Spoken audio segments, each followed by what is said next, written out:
Donc, frères et sœurs, on a été coupés. Voilà, on a des problèmes de coupure sur Facebook ce soir. Je suis vraiment désolé.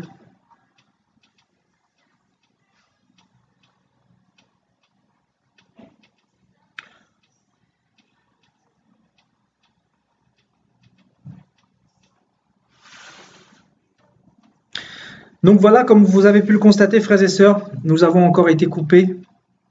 Voilà, encore été coupés ce soir. Donc vraiment, je vous présente mes excuses. Ce n'est pas de ma faute. C'est un problème, voilà, un problème spirituel sans doute. Satan n'aime pas cette prédication, donc il fait tout pour nous déranger. Mais on est tenace et on va continuer, frères et sœurs. Tout à fait. Voilà, samedi, on n'a pas eu ce problème. On a été tranquille pendant 4 heures. Et là, voilà, ce soir, on a des difficultés. Donc, vraiment, désolé encore, frères et sœurs. Donc, nous allons continuer, frères et sœurs. Hein. Nous avançons dans notre exhortation. Donc, Ézéchiel, chapitre 38, à partir du verset 21. J'appellerai l'épée contre lui sur toutes mes montagnes, dit le Seigneur l'Éternel. L'épée de chacun se tournera contre son frère. Donc, l'amour aura disparu. Je disais, avant que la vidéo coupe, l'Église aura aussi disparu, parce que nous serons avec Jésus-Christ dans les noces de l'agneau. Mais le Saint-Esprit, lui, sera toujours là parce que Dieu est partout. Dieu ne peut pas disparaître, Dieu voit tout. Donc le Saint-Esprit sera toujours sur terre à ce moment-là, notamment pour donner la conviction du péché aux vierges folles qui seront restées et à tous ceux qui vont se convertir pendant la grande tribulation, frères et sœurs. Donc le Seigneur nous dit, l'épée de chacun se tournera contre son frère. Donc Satan dégagera une puissance, une grande puissance de méchanceté, de haine, que les gens n'auront plus de discernement, les gens ne feront plus la différence entre la paix et la guerre, ils vont avoir la haine, la vengeance dans leur cœur, et c'est là qu'ils vont, frères et sœurs, ne pas se faire de cadeaux les uns les autres. Il y aura une telle cruauté, une telle méchanceté, frères et sœurs, ça va être vraiment horrible pendant cette grande tribulation. Voilà, le Seigneur dit au verset 22, « J'exercerai mes jugements contre lui par la peste et par le sang. » Donc écoutez bien, j'exercerai mes jugements contre lui par la peste et par le sang, par une pluie violente et par des pierres de grêle. Je ferai pleuvoir le feu et le soufre sur lui et sur ses troupes. Donc là, ici, le Seigneur nous parle de ces 7 coupes, de son ardente colère qui va déverser sur la bête et son armée, frères et sœurs. Et sur les peuples nombreux qui seront avec lui. Donc, frères et sœurs, j'exercerai mes jugements contre lui par la peste et par le sang, par une pluie violente et par des pierres de grêle. Donc, nous allons garder un doigt ici, frères et sœurs, sur Ézéchiel 28, et nous allons aller brièvement dans Apocalypse, chapitre 8. Donc, frères et sœurs, Apocalypse, chapitre 8. Vous allez voir que Dieu ne se contredit pas, frères et sœurs. Donc Dieu ne se contredit pas, frères et sœurs.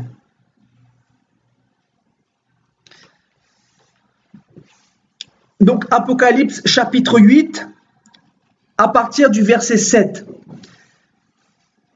Donc là, on nous parle de la première trompette de Dieu. Donc on nous parle déjà des jugements de Dieu qui s'abat déjà sur l'humanité. Donc le premier, donc au verset 7, le premier sonna de la trompette et de la grêle et du feu mêlé de sang furent jetés sur la terre. Écoutez bien, de la grêle et du feu mêlé de sang furent jetés sur la terre. Écoutez ce que nous dit Ézéchiel, chapitre 38, verset 22. J'exercerai mes jugements contre lui par la peste et par le sang. Donc nous retrouvons ce que le Seigneur a prophétisé par Ézéchiel dans Apocalypse chapitre 8 verset 7, frères et sœurs. Donc, et de la grêle et du feu mêlé de sang furent jetés sur la terre. le tiers de la terre fut brûlé, le tiers des arbres fut brûlé, et toute herbe verte fut brûlée. Donc nous retrouvons justement ce jugement que le Seigneur a donné dans le livre d'Ézéchiel chapitre 38. Donc Dieu ne se contredit pas. Nous le savons que nous avons le Saint-Esprit et le Saint-Esprit de Dieu nous donne des appuis dans les différents livres. Dieu ne se contredit pas, frères et sœurs. Donc par une pluie violente, donc nous retournons dans Ézéchiel chapitre 38 au verset 22, par une pluie violente et par des pierres de grêle. Je ferai pleuvoir le feu et le soufre sur lui et sur toutes ses troupes. Donc, je ferai pleuvoir le feu et le soufre sur lui et sur ses troupes. Donc, le feu et le soufre. Nous allons partir maintenant dans Apocalypse chapitre 9, verset 18.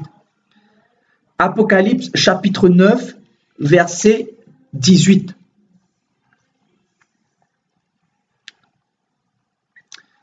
Nous allons lire à partir du verset 17. Et ainsi dans la vision, je vis les chevaux et ceux qui les montaient ayant des cuirasses de couleur de feu, d'hyacinthe, de soufre. Les têtes des chevaux étaient comme les têtes de lions et leur bouche, ils sortaient du feu, de la fumée et du soufre. Écoutez maintenant, frères et sœurs. Le tiers des hommes fut tué par ces trois fléaux, par le feu, par la fumée, par le soufre qui sortait de leur bouche. Donc là, on nous parle encore de feu, frères et sœurs, et de soufre. Le Seigneur va juger justement cette armée-là avec l'homme impie à la tête et tous les peuples qui vont suivre justement cette bête. Et le Seigneur va juger toutes ces personnes-là par le soufre et par le feu. Et nous allons revenir justement dans Ézéchiel chapitre 38, chapitre 38, verset 22. Donc, je ferai pleuvoir le feu et le soufre sur lui et sur toutes ses troupes. Donc, la parole se complète, frères et sœurs. Je manifesterai ma grandeur et ma sainteté. Je me ferai connaître aux yeux de la multitude des nations. Et elles sauront que je suis l'Éternel. Elles sauront que je suis Dieu, que je suis celui qui est venu il y a 2000 ans pour sauver l'humanité. Elles sauront, ces nations-là, que sans moi, elles ne peuvent pas avoir la paix. Elles ne peuvent pas être heureuses et être dans le salut de Dieu. Dans la paix, littéralement, frères et sœurs. Maintenant, nous allons continuer, frères et sœurs. Donc, Ézéchiel chapitre 39.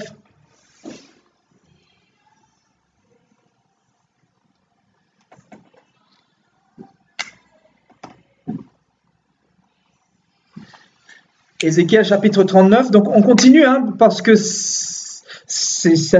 les prophéties du Seigneur justement continuent dans le verset 39. Donc, et toi fils de l'homme, donc le Seigneur redit à Ézéchiel, et toi fils de l'homme, prophétise contre Gog, prophétise contre cette armée-là. Tu diras, ainsi parle le Seigneur l'Éternel. Voici, j'envoie à toi Gog, prince de Roche, de Méchec et de Toubal. Je t'entraînerai et je te conduirai, je te ferai monter des extrémités du septentrion et je t'amènerai sur les montagnes d'Israël. J'abattrai ton arc de ta main gauche et je ferai tomber tes flèches de ta main droite. Donc, je ferai tomber tes armes nucléaires, je ferai en sorte que tu sois dépouillé de ta puissance, des armes ultramodernes que tu possèdes. Tu tomberas sur les montagnes d'Israël. Donc, cette guerre aura lieu à Israël, frères et sœurs, comme je l'ai dit tout à l'heure. Toi et toutes tes troupes et les peuples qui seront avec toi. Donc, toutes les personnes qui vont suivre justement cette bête, cet homme impie, frères et sœurs. Aux oiseaux et tous les peuples qui seront avec toi. Donc, nous continuons. Aux oiseaux de proie, à tout ce qui a des ailes et aux bêtes des champs, je te donnerai pour pâture. Donc, il va y avoir un grand festin, frères et sœurs, pendant ce jour, pendant le jour où le Seigneur va revenir juger justement cette armée-là, cet homme impie avec toutes les personnes qui l'auront suivi. Là, le Seigneur nous parle d'un grand festin, que le Seigneur va rassembler justement cette armée afin que le Seigneur puisse les juger justement en Israël et que les oiseaux du monde entier puissent venir à ce grand festin pour manger la chair des chefs militaires, la chair de tous les soldats, de tous les riches de ce monde, de tous ceux qui seront justement à ce moment-là dans Jérusalem. Donc au verset 5, « Tu tomberas sur la face de la terre, car j'ai parlé, dit le Seigneur l'Éternel, j'enverrai le feu dans Magog, et parmi ceux qui habitent en sécurité les îles. Ils sauront que je suis l'Éternel.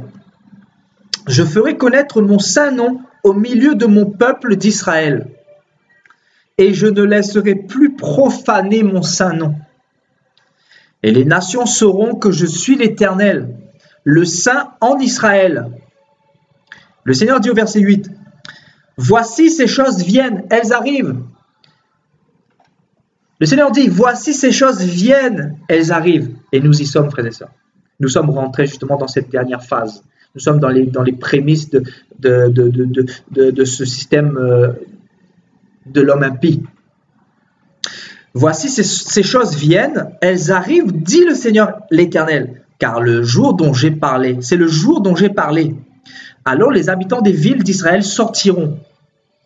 Ils brûleront et livreront aux flammes les armes, les petits et les grands boucliers, les arcs et les flèches, les piques et les lances. Ils en feront du feu pendant 7 ans. Ils ne prendront point de bois dans les champs, et ils n'en couperont point dans les forêts, car c'est avec les armes qu'ils feront du feu. Donc il y aura tellement d'armes à ce moment-là, frères et sœurs, que le Seigneur dit, c'est avec ces armes-là que son peuple d'Israël fera du feu, frères et sœurs. Ils dépouilleront ceux qui les ont dépouillés. Donc ça sera la vengeance, donc la vengeance du peuple d'Israël contre justement les armées de ce monde. Ils pilleront ceux qui les ont pillés, dit le Seigneur l'Éternel, en ce jour-là. Je donnerai à Gog un lieu qui lui servira de sépulcre en Israël. La vallée des voyageurs à l'orient de la mer, ce sépulcre fermera le passage aux voyageurs. C'est là qu'on enterrera Gog et toute sa multitude. Et on appellera cette vallée la vallée de la multitude de Gog. Nous continuons au verset 12. La maison d'Israël les enterrera afin de purifier le pays, et cela durera 7 mois. Donc là, le Seigneur nous parle après justement cette 3e guerre mondiale, ce qui va se passer. Là, tout le peuple du pays les enterrera et il y en aura du renom. Le jour où je serai glorifié, dit le Seigneur l'Éternel. Ils choisiront des hommes qui parcourront sans cesse le pays et qui enterreront avec l'aide des voyageurs les corps restés à la surface de la terre. Ils purifieront le pays et ils seront à la recherche pendant 7 mois entiers. Amen. Ne dormez pas, frères et sœurs, nous continuons. Ils parcourront le pays, et quand l'un d'eux verra les ossements d'un homme, il mettra près de là un signe, jusqu'à ce que les fossoyeurs l'enterrent. Dans la vallée de la multitude de Gog, il y aura aussi une ville appelée Hamona, qui signifie multitude. C'est ainsi qu'on purifiera le pays. Et toi, fils de l'homme, et toi, Ézéchiel, ainsi parle le Seigneur l'Éternel, dis aux oiseaux et à tout ce qui a des ailes, et à toutes les bêtes des champs, réunissez-vous, venez et rassemblez-vous de toutes parts pour le sacrifice où j'immole pour vous des victimes. Grand sacrifice sur les montagnes d'Israël. Vous mangerez de la chair et vous boirez du sang. Vous mangerez la chair des héros et vous boirez le sang des princes de la terre. Donc, littéralement, ceux qui gouvernent ce monde, les élites de ce monde, ceux qui créent des guerres, etc., frères et sœurs, ceux qui possèdent les machines à fabriquer les billets de banque. Voilà.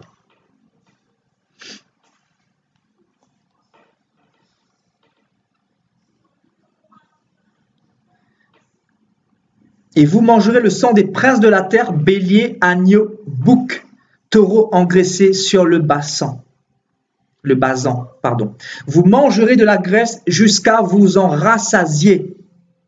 Donc les oiseaux seront rassasiés, frères et sœurs. Il y aura tellement de soldats qui vont tomber en ce jour-là. Il y aura tellement de personnes qui vont tomber en ce jour-là, frères et sœurs. Il y aura un grand festin pour tous les oiseaux du ciel. Pour tous les oiseaux sur les 4 coins du globe qui vont justement être au rendez-vous parce que c'est le Seigneur qui a parlé. Donc les oiseaux seront à ce grand rendez-vous-là. Et eux, autant que nous qui attendons avec foi l'enlèvement de l'Église, notre délivrance, ces oiseaux-là, frères et sœurs, eux, ils attendent ce grand festin. Et ils sont en train de parler